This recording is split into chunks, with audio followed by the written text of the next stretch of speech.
Bonded Tales. Pamagat. Anino ng paghihiganti. Sa probinsya ng Verdantia, kung saan ang kayamanan at kalikasan ay nag-uugnay, nag-ugat ang isang madilim na kwento ng pagkasira at paghihiganti. Ang pamilyang Novak at pamilyang Connor ay naglalaban para sa kapangyarihan at impluensya, ngunit ang kanilang digmaan ay nagdala ng malalim na sugat sa kanilang mga kaluluwa. Nang pumanaw ang patriarka ng pamilyang Novak, si Carl Novak, ang kanyang mas ambisyoso at walang awa na anak, ay nagpasya na ipagpatuloy ang tradisyon ng pagsasakripisyo para sa tagumpay. Sa kanyang isip, ang pamilyang Connor ay isang hadlang na kailangang alisin. Sa pamamagitan ng mga espiya at mga lihim na operasyon, sinimulan ni Carl ang isang malupit na plano upang pabagsakin ang kumpanya ng mga Connor.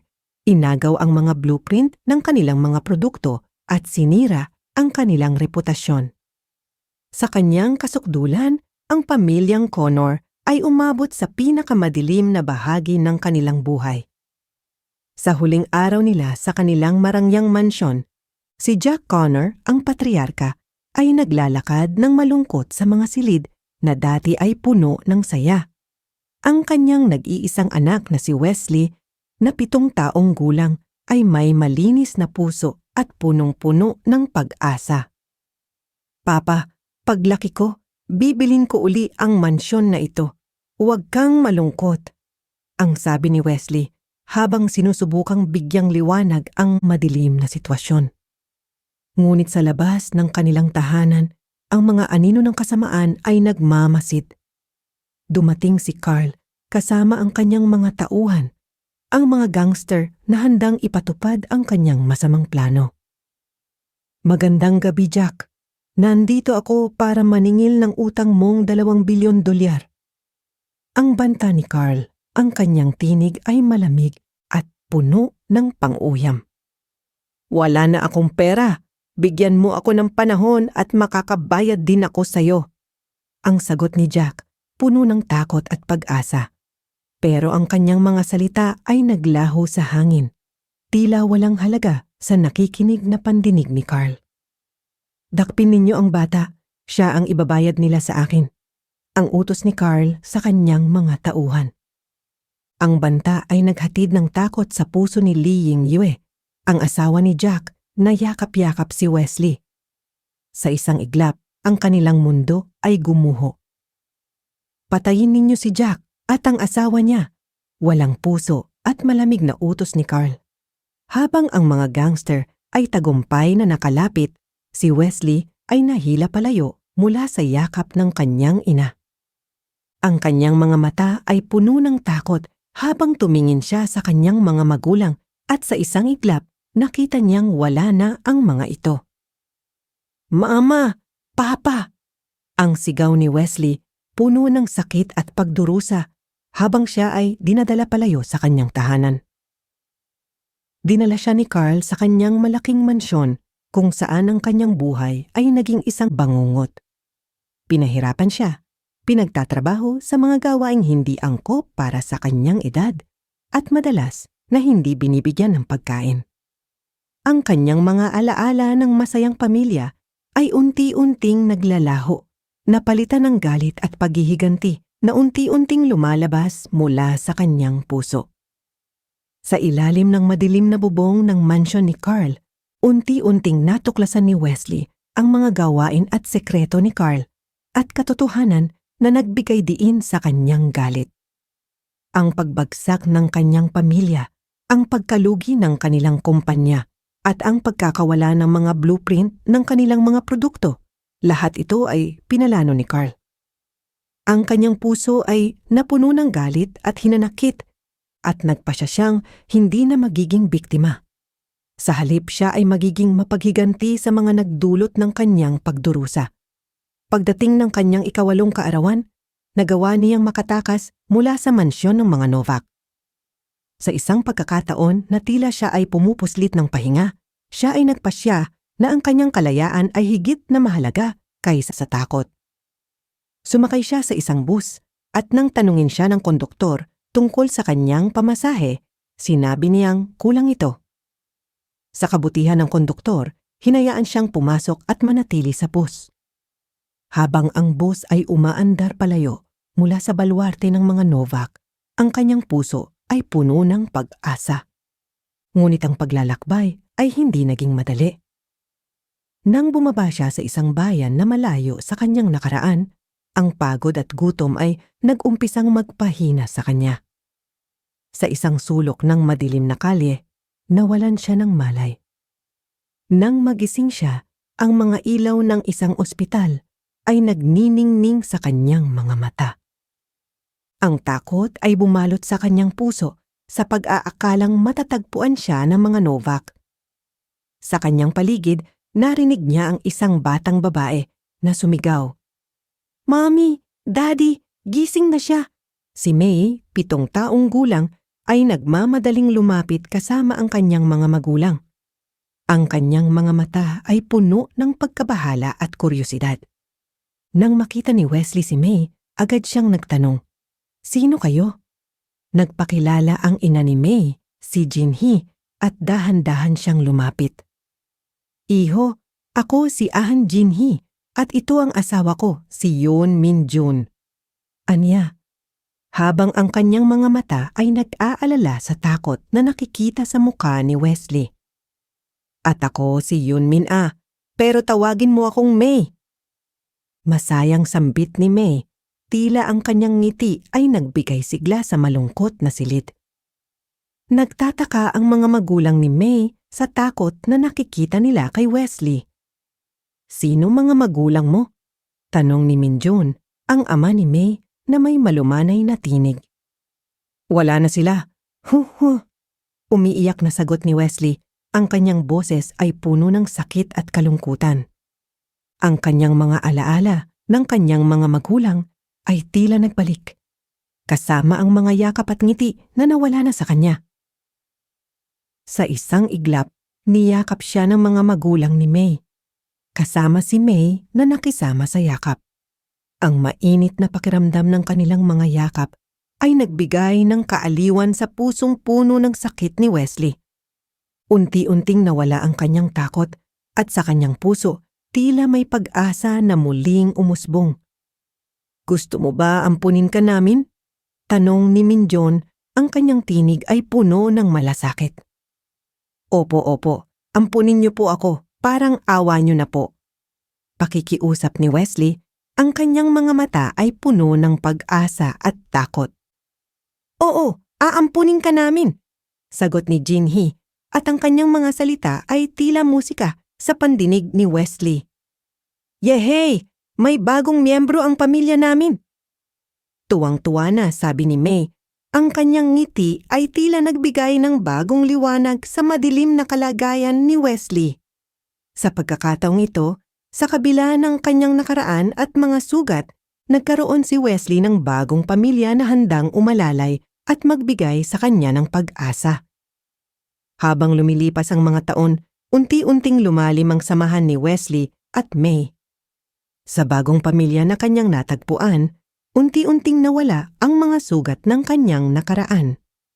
Si Jinhee at Minjoon ay nagbigay ng lahat ng kanyang pangangailangan, at ang kanilang pagmamahal ay nagbigay ng liwanag sa kanyang madilim na alaala. Ngunit sa likod ng bawat ngiti ni Wesley, may isang madilim na anino na hindi niya kayang itago. Ngayon sila ay nasa Elysium University, nag-aaral at nagiging mas matatag para sa kanilang mga pangarap. Si May ay nagtrabaho bilang part-time model at palagi siyang sinusundo ni Wesley, lalo na kapag ginagabi siya sa kanyang trabaho. Isang gabi, habang natutulog si Wesley, nanaginip siya ng isang nakakapangilabot na panaginip. Napanaginipan niya ang araw ng kamatayan ng kanyang mga magulang. "Mama, Papa!" ang sigaw niya sa gitna ng kanyang panaginip. Agad na nagmadali si May sa kwarto ni Wesley at ginising siya. "Wesley! Gising!" Ang sigaw niya puno ng pag-aalala. Nakita niyang malungkot ang kanyang kaibigan, kaya't niyakap niya ito.